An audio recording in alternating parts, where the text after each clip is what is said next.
आज हम एक एग्जाम रिलेटेड टॉपिक के हवाले से बात करने लगे हैं। ये क्वेश्चन आया है कि भाई जो स्ट्रेस है एग्जाम के हवाले से उसको जो है वो कैसे मैनेज किया जाए। ठीक है, क्योंकि एग्जाम का सीजन जो है वो स्टार्ट हो चुका है, तो उसमें हर स्टूडेंट जो है वो ऑलमोस्ट जो है वो किसका शिकार हो जाता है जी, स्ट्रेस का शिकार हो जाता है। ठीक है, तो इस हवाले से हम जो है वो बात करते हैं। सबसे पहले तो आप ये समझ लें कि स्ट्रेस जो है वो है क्या। ठीक है, स्ट्रेस एक ऐसी स्टेट ऑफ माइंड है कि जहां पे ब्रेन जो है या दिमाग जो है वो आपके कंट्रोल में आपको लगता है कि नहीं, ऐसा ही है। और 80% तक ऐसा ही होता है कि ब्रेन आपके कंट्रोल में नहीं होता, बल्कि आप ब्रेन के जो नेगेटिव थॉट्स हैं उनके कंट्रोल में चले जाते हैं। ये स्ट्रेस है बेसिकली। ठीक है, और ये इसकी जो एक्सट्रीम कंडीशन है, इवन वो बहुत ही वर्स है, जो हम बड़े पैमाने के ऊपर अगर हम देखें स्ट्रेस को, तो वो खुदकुशी तक भी लेके जाता है कि वो इतनी मायूसी जो है वो बहुत ज्यादा हो जाती है और नेगेटिव थिंकिंग जो है एक्चुअली में वो बहुत ज्यादा हो जाती है स्टूडेंट्स के अंदर। ठीक है, जैसे अब बात करें जापान वगैरह की, तो वहां पे तो ये बहुत ज्यादा है ये रेशो कि वहां पे स्टूडेंट्स के लिए स्ट्रेस बहुत नॉर्मल है और वो स्ट्रेस की वजह से जो है खुदकुशी बहुत ज्यादा करते हैं।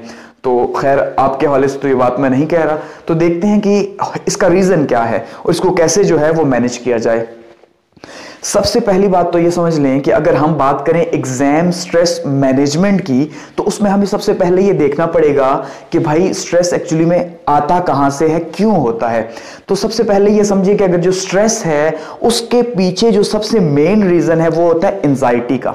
ठीक है ना, क्योंकि यहां पे एक कॉज है और एक इफेक्ट है, यानी एक एक्शन है और दूसरा जो है उसके अगेंस्ट में रिएक्शन है। यानी एक जगह से एक्शन अप्लाई हो रहा है और वहीं पे उस एक्शन के अगेंस्ट में एक दूसरा रिएक्शन आ रहा है। तो वहीं पे कॉज है तो उसके अगेंस्ट में क्या है, इफेक्ट उसका हो रहा है। तो जो स्ट्रेस है वो क्या है, वो एक्चुअली में इफेक्ट है। तो इसका कॉज क्या होगा, इसका कॉज है एंजाइटी। ठीक है, ये साइकोलॉजिकल टर्म की हम बात कर रहे हैं। क्या है, एंजाइटी है जी। अब एंजाइटी क्या है, एंजाइटी भी जो है वो एक्चुअली में एक इफेक्ट है। इसका कॉज क्या है, इसका कॉज है ओवर थिंकिंग या थॉट्स आप कह लें। ठीक है ना, नेगेटिव थॉट्स जो हैं वो पैदा करते हैं एंजाइटी, और जो एंजाइटी है वो फिर प्रोड्यूस करती है स्ट्रेस को। और जब स्ट्रेस प्रोड्यूस हो जाए तो तब फिर सब कुछ बुरा ही बुरा लगता है और लगता है यार मेरी जिंदगी जो है इसका तो कोई पर्पस ही नहीं रहा। ऐसा ही है ना। तो अब इसमें करना क्या है, इसमें बहुत सिंपल सी बात है। एक तो अच्छा ये तो इसका साइकोलॉजिकल जो है ना वो पहलू हो गया। अब एक्चुअली में हम अगर देखें नॉर्मली लाइफ के अंदर, तो हमें क्या नजर आता है एग्जाम के दिनों में, क्यों जो है स्ट्रेस पैदा हो रहा है, ये एंजाइटी क्यों पैदा हो रही है, उसकी सिंपल जो कॉज है वो ओवर थिंकिंग आ रही है। ऐसे ही थॉट्स यानी जो है नेगेटिव थॉट्स वही उसका कॉज बन रहे हैं कि भाई एग्जाम आने लगा है, इतने सब्जेक्ट्स हैं मेरे, मैं इनकी प्रेपरेशन कैसे करूंगा या कैसे करूंगी, और at the end of the day जो है अगर रिजल्ट बहुत बुरा आ गया तो फिर क्या होगा। यानी कि अब अगर हम जो की पकड़ें तो वो क्या की नजर आती है, वो रिजल्ट जो है वो की नजर आती है कि भाई ये जो जितना भी स्ट्रेस है, जो एंजाइटी है एग्जाम की, वो क्या सोच सोच के आ रही है, वो रिजल्ट के बारे में सोच सोच के आ रही है। गो कि रिजल्ट अभी आया नहीं, कि एग्जाम ही अभी नहीं हुए, तो रिजल्ट कहां से आएगा। ऐसा ही है ना। तो उसमें क्या हो रहा है, रिजल्ट के बारे में सोच सोच के, उसके बाद जो भी होगा प्रोसीजर उसके बारे में सोच के क्या हो रहा है जी, स्ट्रेस पैदा हो रहा है, एंजाइटी पैदा हो रही है। ये तो होगी कॉजेज। और हम अपनी प्रेपरेशन को जब देखते हैं, ऐसे ही है ना कि भाई स्टूडेंट्स जब देखते हैं कि प्रेपरेशन इस सब्जेक्ट की वीक है, इसकी वीक है, इसकी वीक है, ओहो हो पूरा साल पढ़ा नहीं या लापरवाही से जो है स्टडी की, तो अब क्या हो रहा है, अब इनको 1-2 माह के अंदर मैनेज करना बहुत ही मुश्किल फील होता है, या शायद के कहीं जो है ना वो इम्पॉसिबल भी लगता है कि भाई अब तो नंबर गए, मार्क्स तो आने नहीं है, एग्जाम बहुत बुरा होना है, घर वालों ने जो है वो डांटना है, फ्रेंड्स ने जो है वो क्रिटिसाइज करना है, और हर तरफ से जो है ना आगे यूनिवर्सिटी में एडमिशन नहीं है, मतलब हजार तरह की जो बातें हैं फिर वो आना स्टार्ट हो जाती हैं ब्रेन के अंदर। ये सारे का सारा क्या है, ये ओवर थिंकिंग का प्रोसेस है, रिजल्ट के बारे में सोच सोच के। अब ये तो हो गए इसके कॉजेस। ठीक है, अब अगर बात करें कि इसको हम सॉल्व कैसे करेंगे, अब ये तो है ऐसे ही है ना कि स्ट्रेस भी है, एंजाइटी भी है, ओवर थिंकिंग भी है, तो इसको सॉल्व कैसे करेंगे। तो उसके लिए वही जो पहला स्टेप है उसी को हमें फॉलो करना पड़ेगा। वो पहला स्टेप क्या है कि भाई हमें वो कॉज ढूंढना पड़ेगा जिसका इफेक्ट जो है वो एंजाइटी या फिर स्ट्रेस आ रहा है। तो हमने ये देखा कि जो स्ट्रेस और जो एंजाइटी है उसका जो रीजन है वो ओवर थिंकिंग है, यानी थॉट्स हैं। इसका मतलब थॉट्स क्या हो गए, थॉट्स हमारे पास कॉज हो गया। अब थॉट्स किस किस्म के हैं, रिजल्ट के हवाले से। तो अब हमें क्या करना है, सबसे पहला काम कि हमें यहां पे 2 हैबिट्स अप्लाई करनी है इफेक्टिव लोगों की।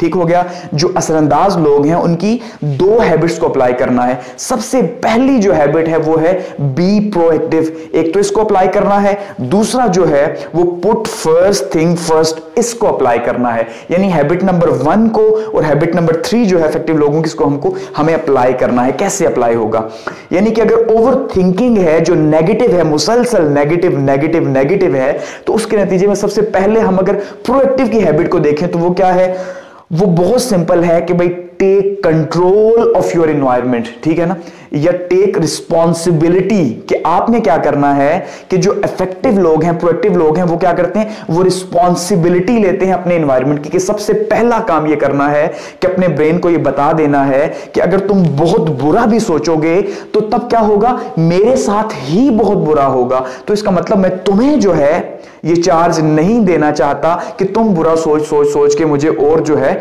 बुरा फील करवाओ। तो उससे बेहतर क्या है कि आपको अपने ब्रेन से ये कंट्रोल लेना होगा और खुद इसको कंट्रोल करना होगा। अब प्रोएक्टिव हैबिट के अंदर हमने अगर बात करें तो 2 सर्कल्स हैं। ठीक है, एक है सर्कल ऑफ कंसर्न, एक है सर्कल ऑफ इन्फ्लुएंस।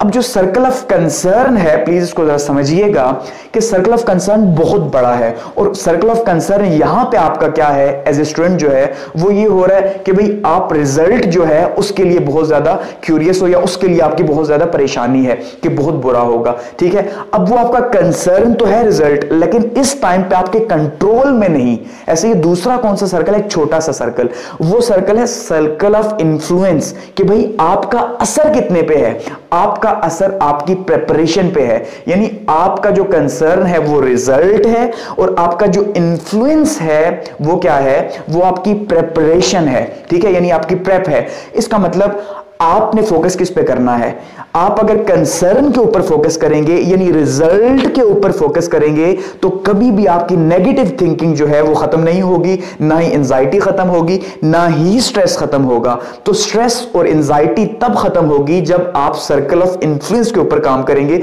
यानी कि अपनी प्रेपरेशन के ऊपर काम करेंगे, अपनी प्रेप के ऊपर काम करेंगे। क्योंकि आप इसके ऊपर तो काम कर सकते हैं, रिजल्ट क्या है उसके ऊपर आप काम नहीं कर सकते, सिवाय इसके कि आप सोचें और सोच के ओवर थिंकिंग क्रिएट करें और नेगेटिव थॉट्स पैदा करें। ऐसा ही है ना, क्योंकि नेगेटिव थॉट्स बैड इमोशंस या सैड इमोशंस लेके आ रहे हैं, तो आपको भी सैड नहीं होना बल्कि आपको हैप्पी फील करना है। तो वो तभी होगा कि जब आप कुछ ना कुछ परफॉर्म करेंगे, नहीं सर्कल ऑफ इन्फ्लुएंस के ऊपर। अब सर्कल ऑफ इन्फ्लुएंस जो है, कोई ये कहे कि भाई सर्कल ऑफ इन्फ्लुएंस के ऊपर कैसे फोकस किया जाए, तो उसके लिए क्या करना है, उसके लिए हैबिट दूसरी अप्लाई करनी है, यानी पुट फर्स्ट थिंग फर्स्ट, कि जो पहले है उसको पहले अप्लाई करना है। पहले क्या है, पहले बहुत सिंपल सी चीज है कि एग्जाम की प्रेपरेशन पहले है, ना कि रिजल्ट पहले है। ऐसे ही है ना, पहले प्रेपरेशन होगी, फिर एग्जाम होगा, फिर उसका रिजल्ट होगा। तो इसका मतलब जो पहले है उसको पहले करना है, अदरवाइज सक्सेस नहीं मिल सकती। या ये जो प्रॉब्लम हम बात कर रहे हैं जिसकी, स्ट्रेस की, ये मैनेज नहीं होगा। क्यों कि अब हमें क्या करना है कि फर्स्ट थिंग को अगर फर्स्ट रखें तो उस हिसाब से हमें सर्कल ऑफ इन्फ्लुएंस के ऊपर काम करना है, यानी प्रेप के ऊपर काम करना है। और प्रेप के ऊपर या प्रेपरेशन के ऊपर काम कैसे होगा कि उसके लिए हमें फिर अपना पैटर्न ड्रॉ करना पड़ेगा। हमें सारे का सारा जो फोकस है ब्रेन का वो सर्कल ऑफ इन्फ्लुएंस के ऊपर लगाना पड़ेगा, प्रेपरेशन के ऊपर। ठीक है ना कि हम रिजल्ट के ऊपर लगाएं, क्योंकि हम रिजल्ट तब ही चेंज कर सकते हैं जब हम क्या चेंज करें, हम उसका एक्शन चेंज करें। ऐसे ही है ना कि हम कॉज चेंज करेंगे तो इफेक्ट खुद बहुत चेंज हो जाएगा। तो हम प्रेप को जो है अच्छा करेंगे तो रिजल्ट खुद बहुत अच्छा हो जाएगा। उसके बारे में नहीं सोचना, सबसे पहले तो ये समझ लें। अब उसके लिए क्या हो सकता है, क्या टिप्स हो सकती हैं कि सबसे इंपॉर्टेंट क्या है, प्रेप के लिए सबसे इंपॉर्टेंट है आपका ब्रेन। ब्रेन के लिए सबसे इंपॉर्टेंट दो चीजें हैं जो मैं आपको जो है एडवाइस कर रहा हूं कि आप इसको फॉलो करें। एक क्या है, एक आपकी स्लीप है कि आपकी नींद एग्जाम के दिनों में बहुत अच्छी होनी चाहिए। और सबसे बड़ा प्रॉब्लम यह है कि एग्जाम के दिनों में स्टूडेंट्स स्लीप जो है वो लेना बिल्कुल छोड़ देते हैं, ये नींद को आधा कर देते हैं कि भाई अभी एग्जाम है, एग्जाम है। ओ भाई एग्जाम तो है, लेकिन एग्जाम की रिक्वायरमेंट तो देखो। रिक्वायरमेंट क्या है? बहुत सिंपल, रिक्वायरमेंट है एक हेल्दी ब्रेन, वही तो एक अच्छी प्रेप करेगा। तो इसका मतलब हेल्दी ब्रेन के लिए नींद जो है, स्लीप जो है वो बहुत इंपॉर्टेंट है। एक तो आपकी स्लीप इंपॉर्टेंट है 6 to 7 आवर्स, ठीक है, इसको मैनेज करना ही करना है। ये आप पे है कि आप टाइम टेबल को कैसे मैनेज करते हो। दूसरा क्या है, द मोस्ट इंपॉर्टेंट एक्सरसाइज, ठीक है, कि एक्सरसाइज आप जरूर करें कि आप जितनी एक्सरसाइज करेंगे ब्रेन में जब फ्लो होगा ब्लड का तो उसके नतीजे में आपका जो स्ट्रेस है, जो एंजाइटी है, ये रिलीज होगी। आप अगर पूरा दिन भी जो है ना स्ट्रेस में रहते हैं, लेकिन आप अगर शाम को एक्सरसाइज कर लेते हैं या सुबह मॉर्निंग में एक्सरसाइज करते हैं तो आप यकीन माने क्या होगा, वो स्ट्रेस सारा धुल जाएगा। तो इसलिए बहुत जरूरी दो काम, यानी एक एक्सरसाइज करनी है, दूसरा नींद बहुत इंपॉर्टेंट है, आपने नहीं छोड़नी। इसके साथ साथ आप क्या करेंगे, इन सब के लिए जरूरी क्या है कि आपने प्लानिंग करनी है, उसमें टाइम टेबल आपको मैनेज करना पड़ेगा। ऐसे ही है ना कि टाइम टेबल मैनेज करेंगे, टाइम टेबल बनाएंगे और सिर्फ वहां पे अपने स्टडी टेबल के ऊपर या स्टडी रूम में जो है वो सामने लगा दें कि भाई मुझे फलां टाइम पे फलां काम या फलां सब्जेक्ट जो है इसको अडॉप्ट करना है, इसकी स्टडी करनी है। इससे क्या होगा, इससे आपका लोड कम होगा, आपके ब्रेन की जो थिंकिंग है वो कम होगी। और साथ में राइट डाउन करें, जितनी भी ओवर थिंकिंग है ना इसको लिख लें कि यार ये जितने भी प्रॉब्लम है, फ्यूचर की प्रॉब्लम है, वो जो भी है उनको लिख लें कि हम इन्हें बाद में डिस्कस करेंगे, अभी पहले जो काम है उसको पहले करना है। तो अब क्या हमारे पास सॉल्यूशन आया? सॉल्यूशन क्या आया कि जो मेन हब है हमने देखा वो क्या है, वो थॉट्स हैं और वो नेगेटिव थॉट्स हैं। तो नेगेटिव थॉट्स को ओवरकम करेंगे एक तो सर्कल ऑफ इन्फ्लुएंस के ऊपर काम करके, यानी कि हम क्या करेंगे, हम जो फर्स्ट है उसको फर्स्ट रखेंगे, मींस प्रेप करेंगे। अभी हम रिजल्ट के बारे में नहीं सोचेंगे, ना कि एंजाइटी पैदा हो, स्ट्रेस पैदा हो। दूसरा, हम नींद अच्छी करेंगे और फिर क्या करना है, साथ में टाइम टेबल को मैनेज करना है, एक्सरसाइज का टाइम निकालना है, ठीक है। इससे क्या होगा, इससे ये सारे का सारा एग्जाम का जो प्रोसेस है वो बहुत स्मूथली जाएगा। स्टार्ट में थोड़ा स्टार्ट करना है और with the passage of time आपको इंक्रीज करना है, यानी कि आप अगर स्टार्ट में ही ये सोचें मुझे 10 क्वेश्चंस करने हैं पर डे तो नहीं हो पाएगा। बहुत सिंपल है, ना करने से ये बेहतर है, something is better than nothing, ऐसे ही है ना। तो उससे बेहतर क्या है कि 2 क्वेश्चंस कर लें, 1 क्वेश्चन कर लें, 3 क्वेश्चन कर लें और Aahista Aahista with the passage of time आप इनकी जो नंबर्स हैं वो बढ़ाते जाएं, ठीक है। यही एक तरीका है स्ट्रेस को मैनेज करने का एग्जाम के हवाले से। तो ये नेक्स्ट 1-2 मंथ्स में जो है ना 1-2 माह आपके इसी में गुजरेंगे, तो आपने इनको मैनेज करना है, ठीक है। और इसके लिए एक और जो सबसे हेल्पफुल टेक्निक है वो एट द एंड वो क्या है, वो आपकी ग्रुप स्टडी हो सकती है, आपके फ्रेंड्स के साथ रहना हो सकता है। क्योंकि आप जितना आइसोलेशन के अंदर जाएंगे उतना ही ज्यादा आप पे स्ट्रेस आएगा। आप देख लें, आप जिस टाइम पे अकेले होंगे, रात के टाइम पे अगर अकेले होते हैं या आप अकेले स्टडी करते हैं तो आप पे स्ट्रेस ज्यादा आएगा, लेकिन वहीं पे आप फ्रेंड्स के साथ होंगे या उनके साथ स्टडी करेंगे तो स्ट्रेस कम आएगा। इसलिए फ्रेंड्स के साथ रहें और उनके साथ ग्रुप स्टडी को जो है वो प्रेफर करें अगर आप स्ट्रेस जो है वो ज्यादा फील कर रहे हैं तो। यही स्ट्रेस